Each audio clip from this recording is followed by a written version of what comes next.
नमस्कार, आप देख रहे हैं आईना सच का और मैं हूं आपके साथ बिलाल मलिक। आचार्य जी, लगातार जो इंडिया गठबंधन है उसमें दरार पड़ती हुई दिखाई दे रही है।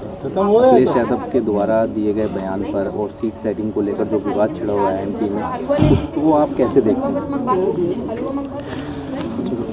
कह रहीम कैसे निभे बेर केर को संग, कह रहीम कैसे निभे बेर केर को संग, वो डोलत मन आपने उनके फाड़ तंग। तो ये जो बेरी और केला, इसका समागम बड़ा मुश्किल है। एक में कांटे हैं, एक बड़ा कोमल है।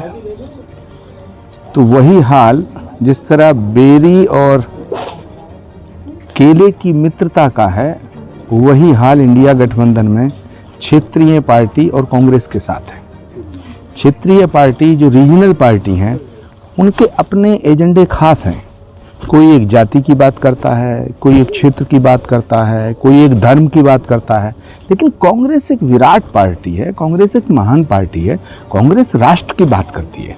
तो जब कांग्रेस राष्ट्र की बात करती है, कांग्रेस परमार्थ की बात करती है और रीजनल पार्टी स्वार्थ की बात करते हैं, उसी का कारण है, उसी का परिणाम है कि ये झगड़ा उत्पन्न होता है। सवाल 2-4 सीटों का नहीं है, सवाल है कि ये देश जाएगा कहाँ। सारे नेताओं को, तमाम इंडिया गठबंधन वाले तमाम बड़े बड़े नेताओं को मैं सम्मान करते हुए आपके माध्यम से ये संदेश देना चाहता हूँ, एक सवाल पूछना चाहता हूँ कि देश बड़ा है या जाति, देश बड़ा है या धर्म, देश बड़ा है या पार्टी, देश बड़ा है या सत्ता, देश बड़ा है या सियासत। ये फैसला करना पड़ेगा। अगर हम चाहते हैं कि इस देश को एक रखें, हम चाहते हैं इस देश को मजबूत रखें, इस देश की एकता और अखंडता के लिए हमें जातियों के नाम की राजनीति, धर्म के नाम की राजनीति, भाषा के नाम की राजनीति, क्षेत्र के नाम पर राजनीति छोड़नी पड़ेगी। तभी ये भारत अखंड होगा और ये भारत विश्व गुरु बनेगा। मोहन भागवत ने कहा है कि कुछ लोग नहीं चाहते कि भारत में शांति हो, कट्टरता से उन्नतवाद फैलाते हैं और इसी वजह से दुनिया में युद्ध हो रहे हैं। तो मोहन भागवत जी इस बात को देश को क्यों कह रहे हैं? प्रधानमंत्री जी से कहें ना।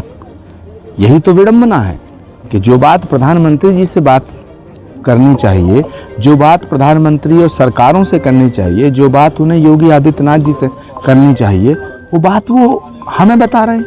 हम तो खुद कह रहे हैं कि कुछ ताकतें हैं जो इस देश को खंड खंड करना चाहती हैं, लेकिन ये दायित्व तो सबका है। मोहन भागवत जी आरएसएस के बहुत बड़े और सर्वोच्च नेता हैं, तो उन्हें प्रधानमंत्री जी से इस विषय पे मंत्रणा करनी चाहिए।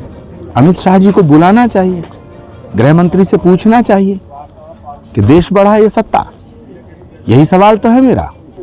आचार्य जी, कल जिस प्रकार से लखनऊ में सपा कार्यालय के बाहर जो है अखिलेश यादव के पोस्टर लगाए गए, जिसमें उनको भावी प्रधानमंत्री बताया गया एक सपा नेता के द्वारा, कैसे देखते हैं आप इस पोस्टर को? समाजवादी पार्टी अगर ऑफिशियल रूप से अखिलेश यादव जी को प्रधानमंत्री के पद का कैंडिडेट बनाती है तो मैं तो स्वागत करूंगा। लेकिन प्रधानमंत्री बनना सब चाहते हैं, कहना कोई नहीं चाहता। आजम खान पर जिस प्रकार से सजा हुई है, वो जेल जाते हुए पुलिस से एनकाउंटर का डर सताया है, आपने भी ट्विटर पर ट्वीट किया था उनके विरुद्ध, क्या कहेंगे? आजम खान के साथ जुल्म हो रहा है। उनके पूरे परिवार को जेल में डाल करके जिस तरह की सियासत हो रही है, इसका अंजाम अच्छा नहीं होगा। बात की जाए अमरोहा से, यहाँ पे जो बसपा के सांसद हैं दानिश अली, उनका विवाद हुआ और अब कांग्रेस उनके साथ आई, तो अब ऐसे में अटकले हैं कि कांग्रेस में शामिल होने की संभावना है और चुनाव लड़ने की। कांग्रेस एक समंदर है, इसमें जो आए हम तो स्वागत करते हैं। हम तो मायावती जी से भी निवेदन करना चाहेंगे वो भी कांग्रेस में आ जाएं, देश को बचाएं, हमारे साथ आए। मगर आना ना आना ये तो उनका फैसला है। ओवैसी ने जो है इजराइल जालिम कहे जाने के नारे और फिलिस्तीन जिंदाबाद के नारे लगाए हैं। देखिए, ओवैसी साहब जो कहते हैं और जो करते हैं उसमें ज़मीन आसमान का अंतर है। वो दुनिया को जालिम बताते हैं, लेकिन सनातन धर्म पे जो वो टिप्पणियां करते हैं उससे हमारा दिल दुखता है। उन्हें इस देश की परंपराओं का ध्यान रखना चाहिए।